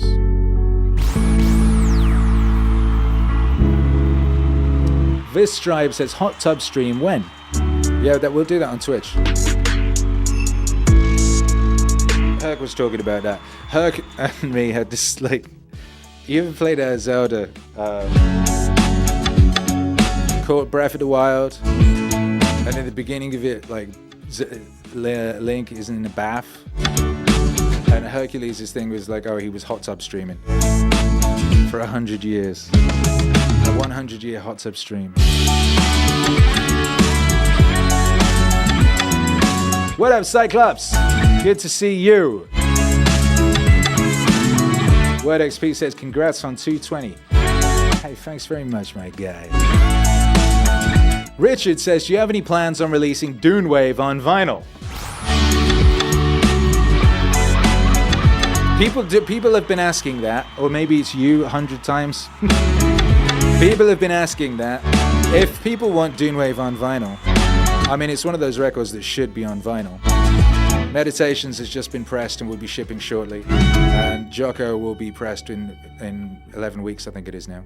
12 weeks, 11 weeks from whenever it was said it was 12 weeks. So those ones will be done and out. But I ain't doing anything until those ones are done and out. And we'll see how we do with the new manufacturer. If the Jocko manufacturer goes well, that's US based and a lot speedier than the Polish manufacturer. Richard says, please take my money. Anya says, horny hours in the stream. Eric Waters says, do you have any plans to release Truth and Dragons on vinyl? Again, similar thing. It's one of these things, if people want it, I want to make it happen. Ultimately, I want to get everything on vinyl. That's a big task. Javier Alejandro Ramirez Huaregui, I can't do the last bit, Huaregui, says, have you ever considered to include some Spanish authors to the Meaningwave? Yes, is the answer. And it's part of me aprendiendo en español. Cyclops says, necesito más Akira en español. Yeah, exactly. Yo también. And, so I need to be able to understand it. I can't just be trusting taking someone's word for it. So, and my understanding is getting a lot better. It's funny how, at one point, a language will just sound like absolute gibberish to you. And then there comes a point where it is no longer absolute gibberish, and it's only partially absolute gibberish, and that you understand a whole bunch of it. You understand if there's a iendo, that means we. For example, there's all these little bits of it that you start to know what they are. Even if you don't necessarily know the specific word, you know the tense of the word or whatever it is. So yeah, that's all very exciting. So that's all coming together. And and I've got friends over here that are big Meaningwave enjoyers and would love to assist me with doing Spanish language Meaningwave stuff. You know what I mean? And there are some great minds who think and speak in that language exclusively. And some that think and speak in that language, not exclusively, but that's their primary one, or what have you. So, yes is the answer. Yes, sí. Javier says, great, muchas gracias. Si necesitamos más Akira en español y Meaningwave. Exactly. Yo también. Necesito Meaningwave en español. I think, it's what the world needs. Cyclops says, se llama más Meaningwave. Oh, ain't that nice? Yo también. I feel there's a lot of Spanish-speaking Meaningwave enjoyers. I think there's even a lot in the chat right now, which is crazy. How many people are Spanish-speaking in the world? It's a lot of people! And they deserve Meaningwave too, by Jove. Of course they do. Of course they do. Let's see, where are we at with the questions? We got time for one or two more? Let's have a look. Okay. Mind of the Source says, any tips to start making music? Any tips to start making music? Start making music! I mean, come on. Here's the thing. When I started making music, there was no YouTube. There was no tutorials. There was no how-to manual. There was none of that. I just worked it out. I really wanted to do it. More than anything, I just wanted to do it. I had no training. I couldn't play any musical instruments. I didn't have anyone around me who knew how to do it. I just wanted to do it and forced myself to do it. And the first things I did was experiments with the tools that I had to hand, which at that point were cassettes. I had a cassette player and I had cassettes. And I worked out if I could copy things onto cassettes, right? And then I worked out I could sequence that. Then I worked out I could dub that. Then I worked out I could make loops. And so I could kind of do what people were doing with vinyl when they invented hip hop, but I was doing it on tapes. Then I worked out you could take the tape and you could cut the tape, and then you could put sellotape on the back of it and stick it back together that way. And there was all sorts of stuff you could do with tapes. So the first things I did was just that's what I had to hand. So I made music with tapes, and that expanded. And one day we got a PC computer, and you could record 6 minutes of audio in a sampler on it, and I recorded the drum loop from the beginning of Beastie Boys song, that one, and a bit of a Suede record called We Are the Pigs, and I made a little beat song type thing doing that, And as things progressed, I worked out more things and I tried more things, and I just kept trying and fiddling about with stuff until it sounded good. I didn't know what compression was. I didn't know what EQ was. I just twiddled knobs and pushed things until they sounded cool. And I made songs. A lot of my early songs, the songs that got me my first record deal, I had no fucking idea what I was doing. I didn't know how any of the things worked. I worked out how to record. I worked out timing. I worked out how to make drums and things and sort of play. I didn't know what a chord was. I would play notes and then put another note on top of that note, and just till it sounded right. I didn't even know it's so crazy. I was literally making music for years, not knowing what a chord was, not knowing what just basic functionality was, right? And the sound that I developed was unique to me as a result, and the songs that I recorded and made were unique as a result. Now, you can go on YouTube and there's an army of 12-year-olds who will teach you how to do anything very quickly. And they'll teach you the fundamentals and the basics very quickly. And you can download a DAW, that's a digital audio workstation, and you can get to work immediately. And there's a whole bunch of them. Just watch videos of people working on them, and whatever looks most intuitive to you, pick that. From people like Fruity Loops, because it's a bit like it's like Tetris, you're filling in blocks, and that makes sense to them. Some people like something like Logic, because it's more like a video editing program or something. You see things lined up, and that makes a certain kind of sense to people. But just pick a thing, and then just learn it, and go all in on it. And the other thing I would say is make something every day, and finish it, and then move on, and make another thing. Finish it, move on. And one of the reasons you want to do that is there are only certain amount of lessons to be learned within, say, one thing, one song, or whatever it is, right? And you keep laboring over that and laboring over it and laboring over it. Some people would, for years. And you'll only learn what there is to learn in that one thing. But if you make a song every single day, one new song, you'll learn something new every single day. And you'll learn new styles, and you'll develop momentum. And you also might even get into the zone. You might even get into that special place. And then there's no telling what could happen, So, and there's lots of reasons you want to do that.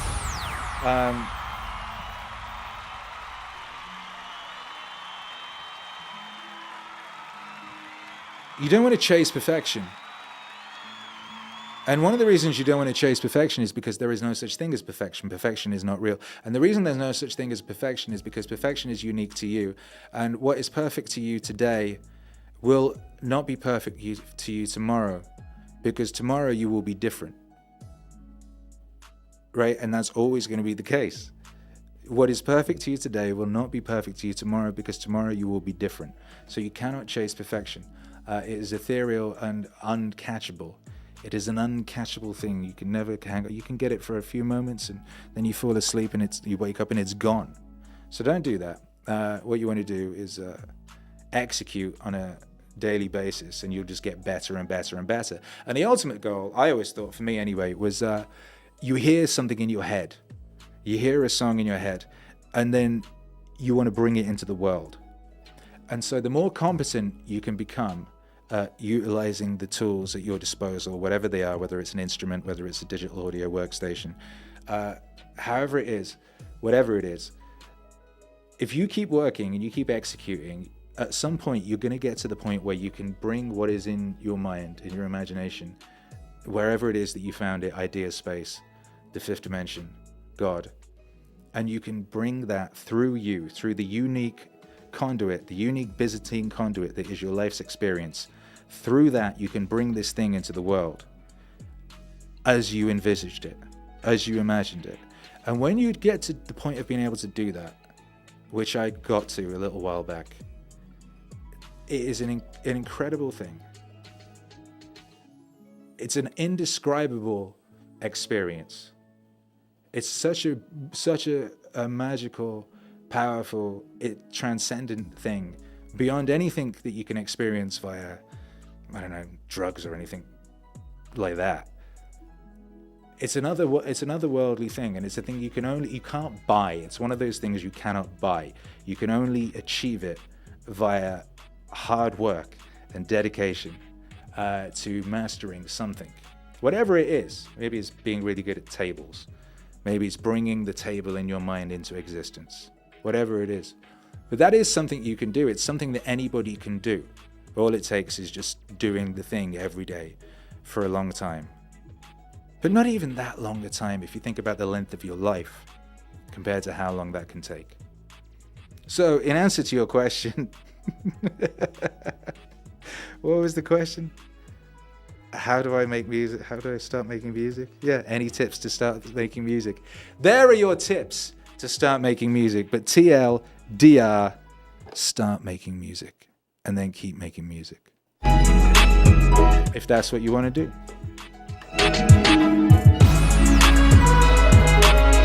And with that being said, I think that's a good end to today's questions. I think that's a good end to today's questions. We answered some questions. We had a stream, and it was nice, you know. We hung out. We listened to some nice music. We listened to some incredible music. I was just thinking that Jocko's kind of... A lot of people can be real father figures. I was just thinking that Jocko's kind of... A lot of people can be real father figures for me. Whoa. I have such a desperation for that energy and that connection in my life that I will latch on to people or put them in a place where... Oh, I gotta tell you this. So, I saw my dad in a dream when I was in Hawaii, or in Maui. Sorry. When I was in Maui. And it was really crazy because I hadn't seen him in 20 years. Even in a vision. You know, when I had an adult vision. Yeah. And I saw him. You know, when I saw him, it was crazy. We were at it was kind of confusing. It was a dream, you know. And Robert De Niro was there, and Matthew McConaughey was there. And we were in Maui. My dad was in one room, eating at a table, and Matthew McConaughey and Robert De Niro were in another room. And my dad wanted to come and meet Matthew McConaughey, but he didn't want to meet Robert De Niro. And so I was trying to like mediate between the two of them. And finally, my dad and Matthew McConaughey got to meet each other, which doesn't mean anything, but it was just interesting to see my father. I hadn't seen him. I saw my dad in a dream. I saw my dad in a dream. I hadn't seen him in 20 years. I saw my dad in a dream. I saw my dad in a dream. I hadn't seen him in 20 years. Even in a vision. You know, I'd seen him in pictures and I'd seen him in just, you know, imagination what he looked like or something, but I hadn't seen him really. And it made me think that my dad lives in Hawaii or something, you know, like I was like, oh, is this where he's been? And it made me think, well, of course this is where he's been. This is where I would be. It is stunning. But yeah, I got to see my dad, man. I got to see him. I just didn't know. I didn't know that he's been in Hawaii or been, you know, that he's been there. And he was healthy. He was healthier looking than I'd ever seen him in my whole life. That's what's wild. He was kind of thicker, he'd been eating. His hair was darker. And he was laughing, man. He was laughing.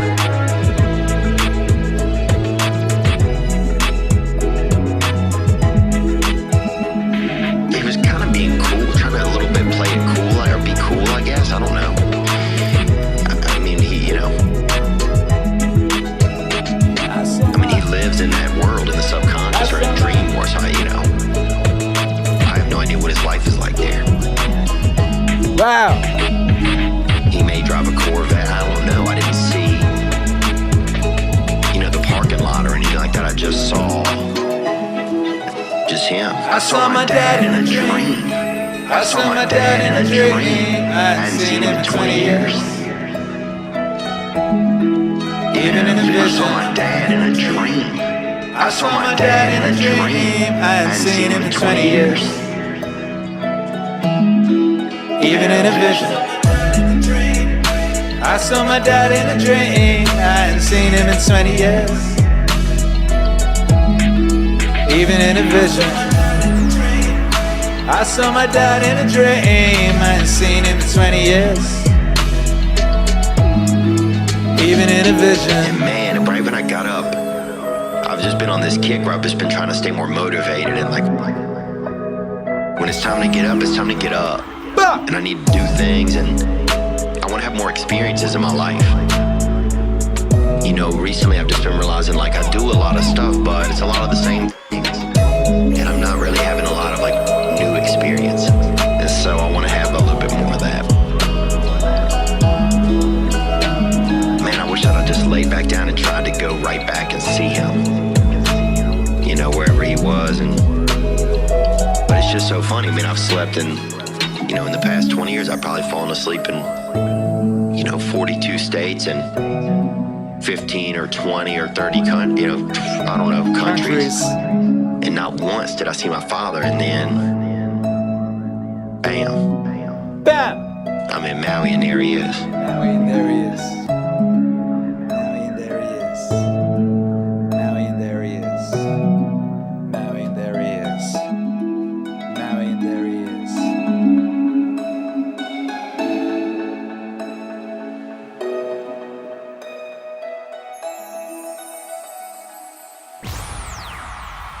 Boom! There you go, brothers and sisters. Thank you for being here. We'll be back.